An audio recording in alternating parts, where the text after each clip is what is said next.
In 2007, legendary filmmaker Werner Herzog captured something on camera that would haunt the internet for nearly 2 decades. A single penguin breaking away from its colony, not heading towards the ocean to feed, not returning to its group, but marching directly towards the mountains 70 kilometers away. And when researchers tried to bring him back, he just turned around and started walking again. This clip has over 8 million views on YouTube. The comments are filled with people saying, "This is literally me, and I've never related to an animal more." So what's exactly going on here? Is this penguin depressed, insane, having an existential crisis, and why can't we look away? The footage comes from Encounters at the End of the World, Werner Herzog's 2007 documentary about Antarctica. And right from the start, Herzog made one thing clear. He wasn't interested in making another cute penguin film. See, just 2 years earlier, March of the Penguins had been released, narrated by Morgan Freeman. This documentary became a massive hit, the second highest grossing documentary in North American history at that point. It showed emperor penguins as devoted parents, trekking across ice, protecting their young against impossible odds.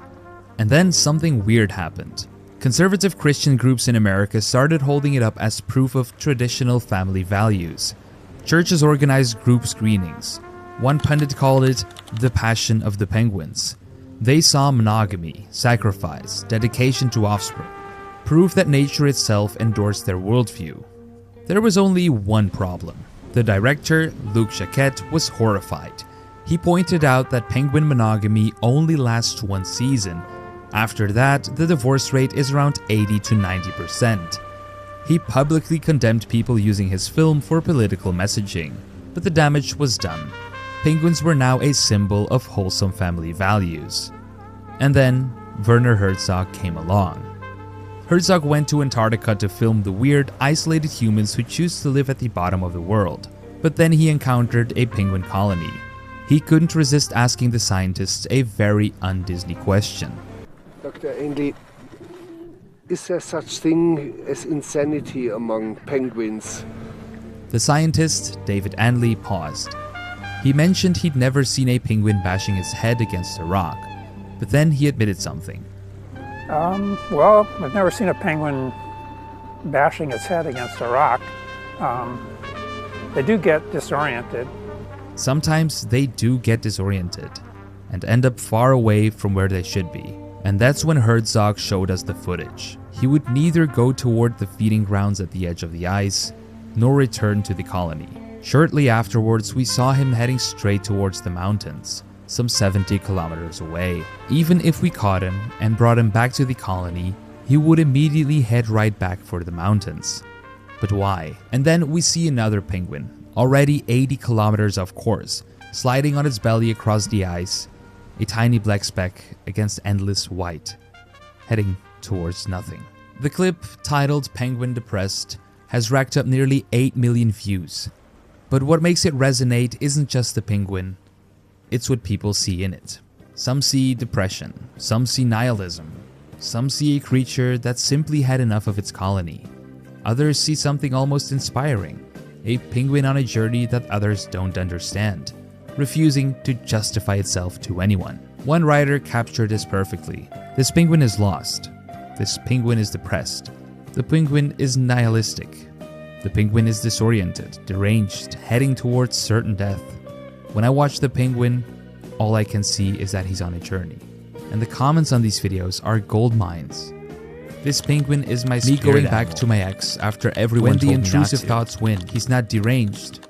He's just done. And Herzog's distinctive narration, that deep, German-accented voice asking existential questions about penguin psychology, elevated the whole thing into something almost comically profound. But here's what makes this more than just a meme. This scene perfectly captures Herzog's entire worldview, one he'd explored just 2 years earlier in Grizzly Man. That documentary followed Timothy Treadwell, a man who spent 13 summers living among wild grizzly bears in Alaska, believing he had formed a special bond with them, until one of them killed and ate him. In that film, Herzog looked into a bear's eyes and said something that could just as easily apply to this penguin. And what haunts me is that in all the faces of all the bears that Treadwell ever filmed, I discover no kinship, no understanding, no mercy. I only see the overwhelming indifference of nature. This is the anti-March of the Penguins thesis. Where that film projected human values onto nature, Herzog showed us something colder. Nature doesn't care about our narratives. The penguin doesn't know it's being symbolic. It's not making a statement about society. It's not choosing death as some grand gesture. And yet we can't help but project meaning onto it, because that's what us humans do. As one film critic wrote, "The structures we adopt for our stories, be they tragic, romantic, or comedic, do not fit nature quite so tightly." And Herzog knows this. Any fact about the penguin's motivation and thought processes remains unobtainable. We view the narrative as the filmmaker builds it, through an exclusively human lens. So what's actually happening to these penguins? Is there a scientific explanation? The truth is, nobody really knows. Scientists have observed this behavior, but there's no peer-reviewed research explaining why penguins do this. The scientists in Herzog's film just call them disoriented, but the fact they won't stay put even when returned to their colony suggests it's not simple confusion. Some speculate it could be related to neurological issues, parasites, or even some kind of navigational malfunction. But as one science writer put it, it seems unlikely that they just get disoriented, because if you take a penguin and put it back into one of its familiar places, even inside its colony, it just goes back to the same place again. It's like the mountains are calling to them. The mystery is part of what makes it so compelling.